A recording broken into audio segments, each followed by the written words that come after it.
반세기 넘는 세월, 그늘을 만들고 열매를 맺으며 이 땅에 깊이 뿌리 내린 한 그루 나무가 있다.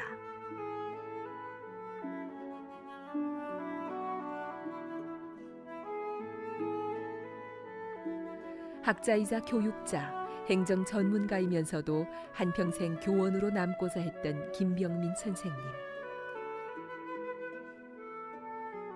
그의 발자취는 연변대학의 발자취와 함께 중국 조선족 교육의 생생한 이야기가 되었다. 그렇다면 김병민 선생님은 스스로 이 거대한 나무에 어디쯤 위치한다고 생각할까?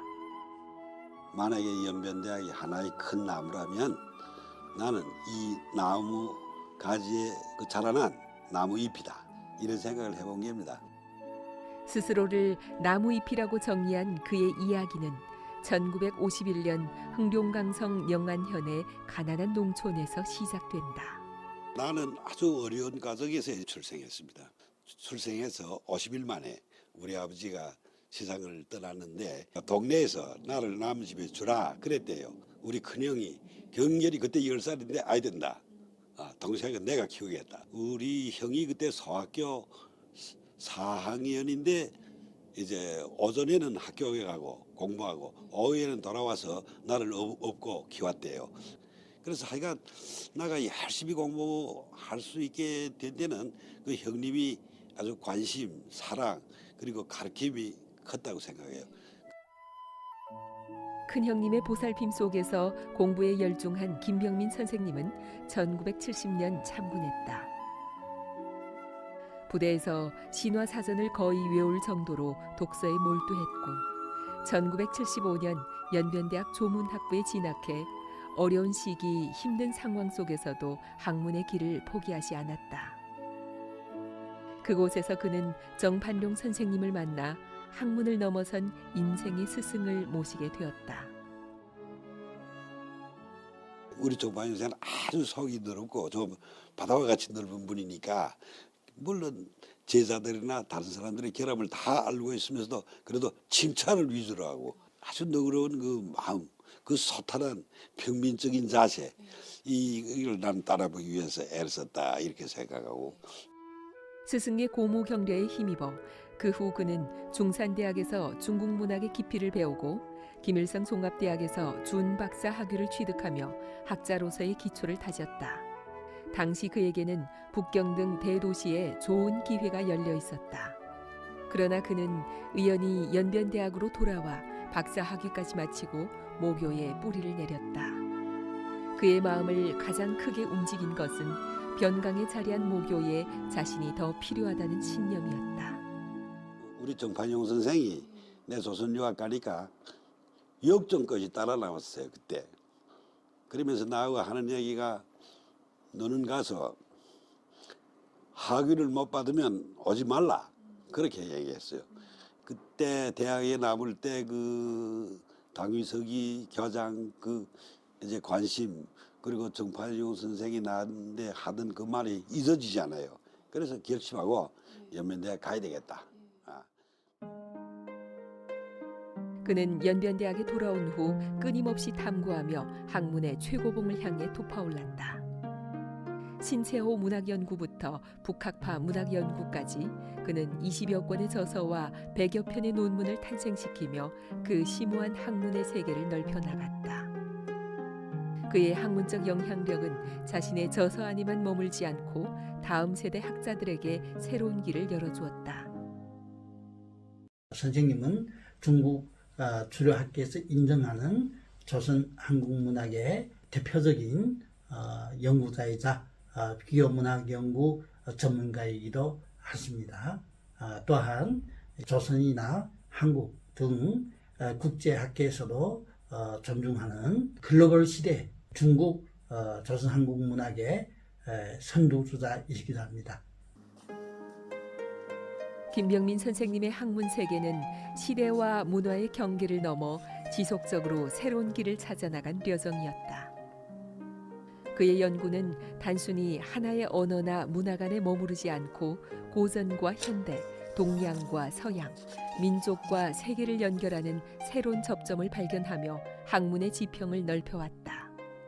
선생님께서는 조선, 한국 고전 문학과 근대 문학, 현대 문학을 아우를 뿐만 아니라 나중에는 이제 로신과 박지원의 비교 연구, 또 중국의 근대 지식인인 양계초가 조선 근대 소설에 미친 영향 등 비교 문학 영역까지 자신의 연구 영역을 크게 확장시켰습니다. 1990년을 이제 기점으로 선생님께서는 새롭고 다양한 연구 방법론을 도입하여 프로이드의 정신분석학, 그리고 카용의 이제 신화원형 비평, 또 탈식민주의 연구, 비교문학의 이제 유행학, 그리고 학제 연구, 또 나아가서 탈경계 텍스트 연구 등 다양한 방법론으로 부단히 이제 학문 연구를 쇄신하였습니다. 김병민 교장은 학자로서의 길과 더불어 교육 행정 전문가로도 활약했다. 학부장에서 시작해 사범학원 원장, 교무처장, 부교장을 거쳐 교장의 자리에 이르기까지 그는 대학의 핵심 부문을 깊이 이해하고 매 자리에서 최선을 다했다. 2003년 교장직에 취임하면서도 그는 자신의 근본적인 정체성을 잊지 않았다. 내 첫째 직업은 내가 교수다. 평범한 교수다. 교장의 자리에서 그는 스스로에게 끊임없이 질문을 던졌다. 어떻게 해야 교장직을 잘 감당할 수 있을까? 그래서 생각한 것이 나는 선생들과 학생들과 같이 밥 먹고 또 교수들을 위해서 봉사를 하고 그래서 학자형 교장이 되고 싶고 평민적인 교장이 되고 싶었다 이렇게 생각했습니다. 교수님은 가까이 다가가는 리더십의 번복이었습니다. 연구실 문을 언제나 열어두어 학생과 교직원 누구나 편하게 찾아올 수 있게 하셨고 회의석상에서는 직급이나 연차보다 이견의 본질을 중시하며 듣는 리더십을 실천하셨습니다. 구성원들이 총장님과 대화하며 마음이 편하다고 말할 정도로 교수님께서는 권위보다 공감을 앞세운 소통자였습니다. 그는 스스로 평범한 교수라 했지만 그의 리더십은 결코 평범하지 않았다. 학문적 권위 위에 세운 인간적 품격이 공감과 신뢰라는 새로운 영향력을 만들었고 그 근원은 말과 행동의 일치라는 단 한 가지 원칙이었다.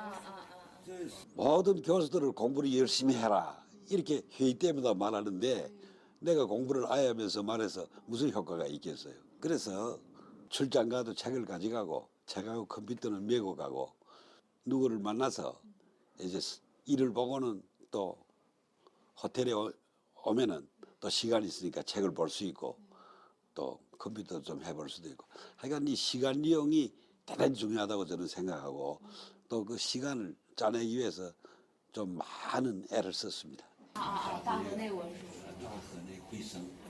그는 학자형 교장으로서 시간을 쪼개어 행정의 현안에서 발견한 깨달음을 학문의 화두로 삼았고 연구에서 얻은 깊은 통찰을 대학 경영의 비전으로 승화시키면서 교장으로 일한 10년 동안 연변대학의 새로운 장을 열어나갔다.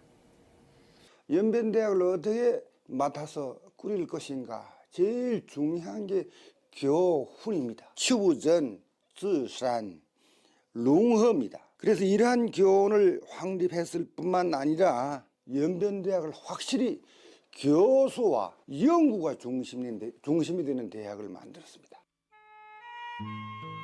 1990년대 국가적 차원의 대학 개혁의 물결은 연변대학에도 새로운 변화를 요구했다.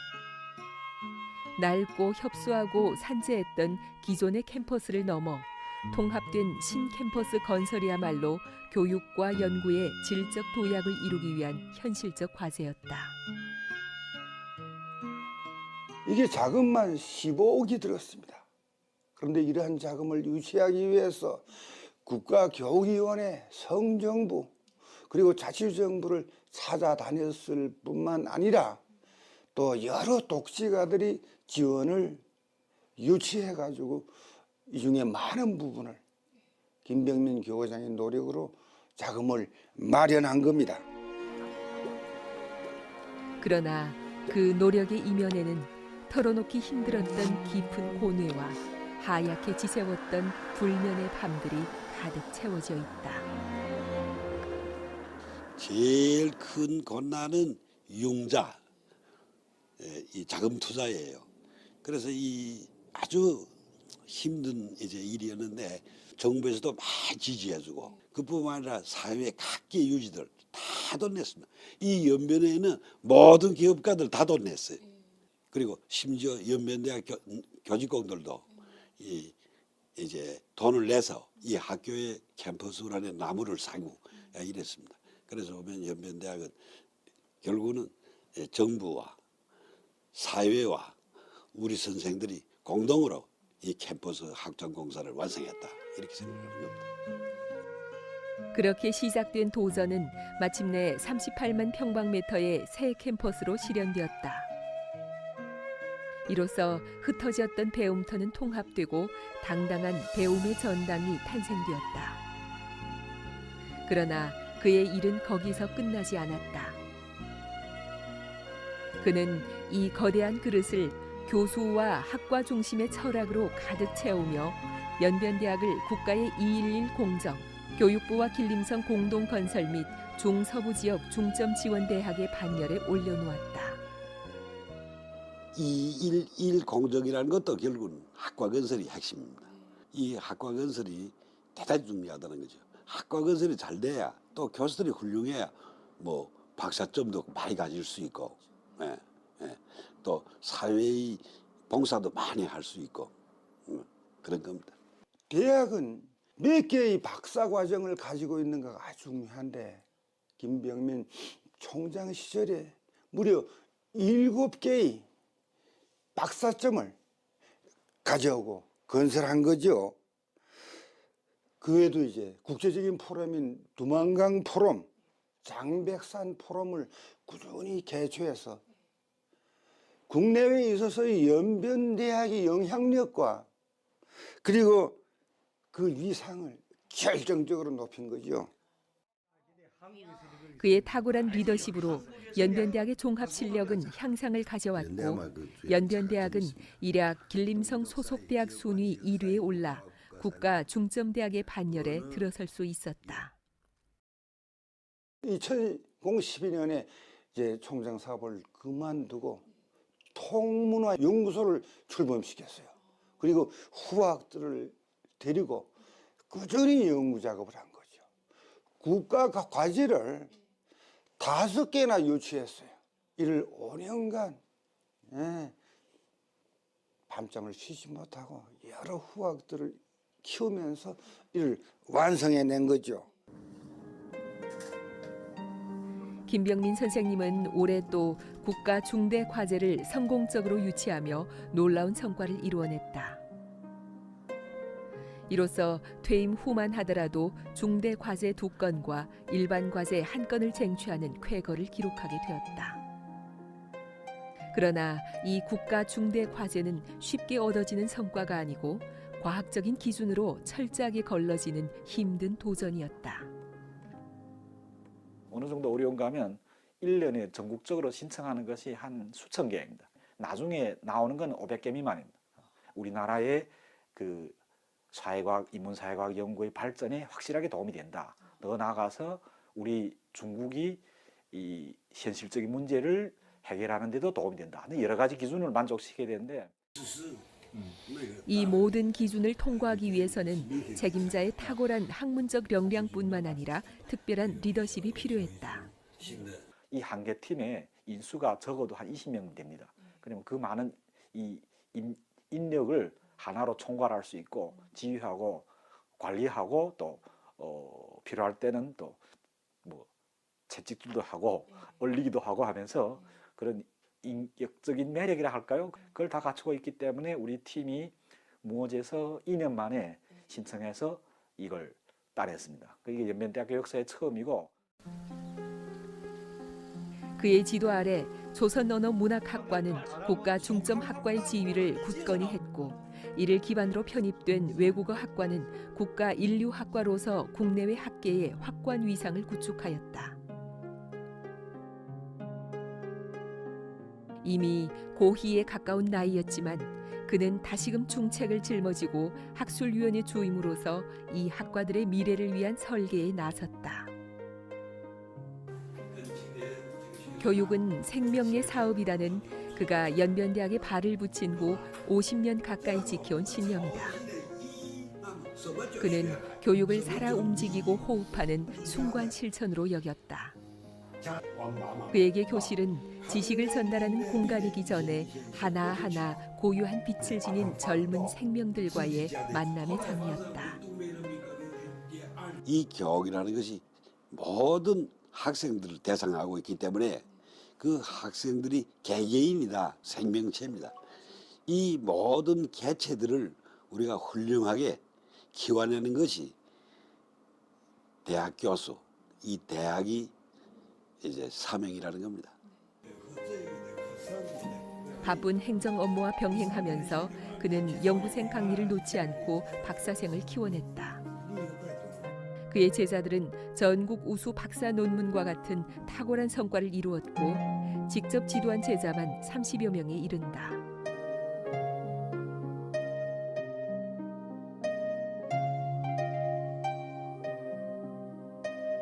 그의 진정한 유산은 바로 이렇게 키워낸 인재들이었다.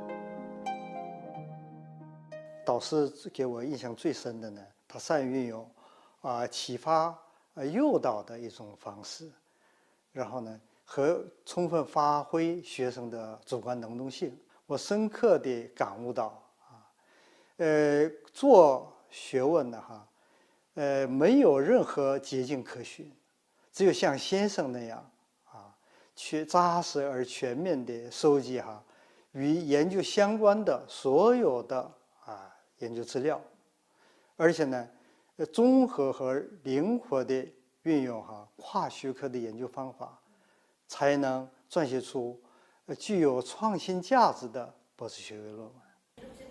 그는 학생들에게 봄날의 부드러운 바람과 은은한 비 같은 스승이자 학문의 길을 밝히는 등대이고 인생의 멘토였다. 교수님의 가장 큰 역량은 태도의 본질을 깨닫게 해주셨다는 점입니다. 성실함보다 더 큰 재능은 없다는 교수님의 말씀은 연구의 시작과 끝을 관통하는 원칙이었죠. 한 줄의 주석, 하나의 논증, 논문의 한 줄 한 줄을 살피는 그 엄정함 속에서 저희는 학문의 근본을 보고 배웠습니다. 그는 국제 교류 확대로 학생들의 해외 연수 기회를 창출하고 정판룡 장학금에 이어 정판룡 학술상, 정판룡 교학 성과상 등 정판룡 교육기금을 마련해 스승의 학덕을 기리고 후학들을 격려했으며 학생들의 경제적 어려움을 해결해 주었다. 또한 자신이 수상한 상금 12만 원과 개인 자산까지 장학금으로 기부하는 등 학생들의 성장을 위한 헌신적 지원을 실천했다. 스승의 든든한 그늘에는 언제나 가장 소박하면서도 따뜻한 사랑의 온기가 함께했다. 선생님이 실천하시는 사랑은 뭐랄까 무언이랄까 말이 없는 사랑. 어느 학생이 아프다 그러면 아무 말도 없이 출장 갈 때면 그 약하고 보약을 챙겨갑니다. 그리고 가서 꼭 아무리 바빠도 시간 내서 그 학생 만나서 또 아무 말도 없이 이게 몸에 좋은 거니까 먹으라 그러고 한마디씩 던지는데 그러니까 말이 많은 게 아니라 그냥 몸과 행동으로 보여준다고 할까요? 그가 행동으로 베푼 사랑의 근원에는 가족, 특히 아내로부터 받은 든든한 지시가 있었다. 바로 그 헌신적인 내조가 있었기에 그는 오늘날까지 행정과 학문의 길을 꾸준히 걸어올 수 있었다. 내가 제일 고마운 거는 우리 형님이나 어머니에 대한 그 사람들에 대해서 관심하는 이게 아주 고마웠고, 그 다음에 그 후에도 내가 학교 일로 해서 바삐돌아치고 집에 가서 다른 거 하려고 공부만 하니까 난 집에서 이거 못 하나도 못 박아요. 그러니까 우리 집에는 매치괄도 옛날에 5층까지 메고 가는데 우리 집 사람이 메고 올라가야 돼요. 예. 나는 그걸 메는 게 힘들어서 못 메겠어요. 예, 그런 일도 있고. 숨가쁜 일정으로 가득 찬 그의 빈자리를 채운 것은 삶의 무게를 대신 짊어진 아내의 어깨였다. 우리 집에서 그래도 관건적인 시각에 나를 지지한다. 예, 그리고 내가 학자가 되고 또 공작을 이렇게 하는 걸 영 지지하는 것 같아요. 가족의 지지 속에 그는 더욱 학문에 정진하여 국무원 정부 소당, 길림청 특별초빙 교수 등 영예와 국내외 다수 권위 학술상을 수상했으며 올해는 뛰어난 학문과 고귀한 교사 정신을 갖춘 가장 아름다운 교사에 선정되었다.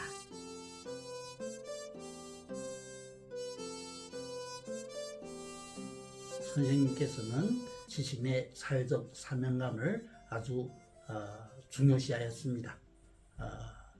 지행일치, 즉 지식과 진리에 기초한 사회적 실천만이 진정한 선행이며 또 우리 사회를 변화시키고 발전시킬 수 있다고 믿으셨습니다. 사회적 실천에 담은 그의 신념은 오늘을 만든 과거를 기억하고 그 정신을 전승하는 작업으로도 이어졌다. 연변대학 선생들, 학생들이 숨쉬며 살아왔던 이 역사를 기록해야 되겠다. 그래서 저는 이 작업을 이제 언제는 한지 한 16년 됩니다. 내 꿈은 이제 와룡산 일지를 제1책을 출판했고 연변대학 이야기입니다. 이제 제2책을 다 써놨습니다.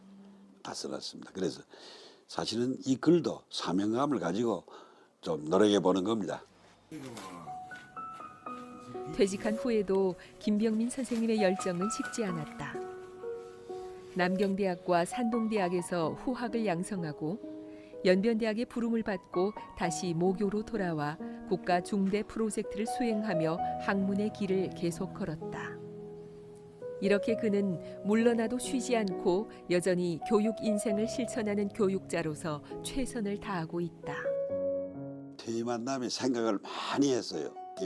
성사가 남은 돌이 또 다른 성을 쌓기 위한 그런 기회가 없겠는가. 그래서 이 기회가 되자면 퇴임한 후에도 끊임없이 책을 봐야 됩니다.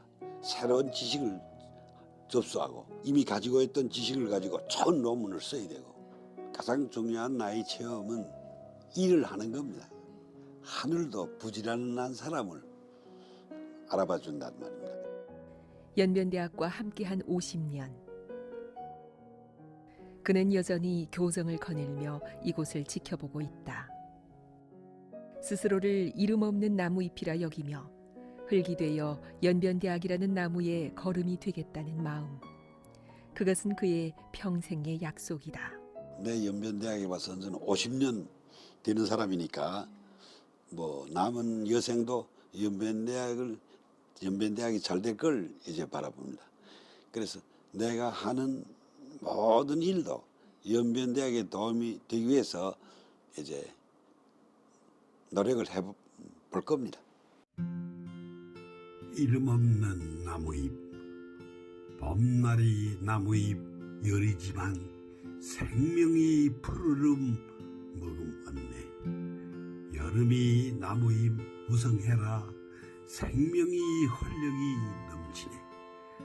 가을이 나무잎 불꽃인가 생명이 환희를 노래하네. 겨울이 나무잎 떨어지네. 원소의 흙으로 돌아가네. 아, 연변대학 내 맘속이 큰 나무여. 나는 그대의 이름 없는 잎사귀여라.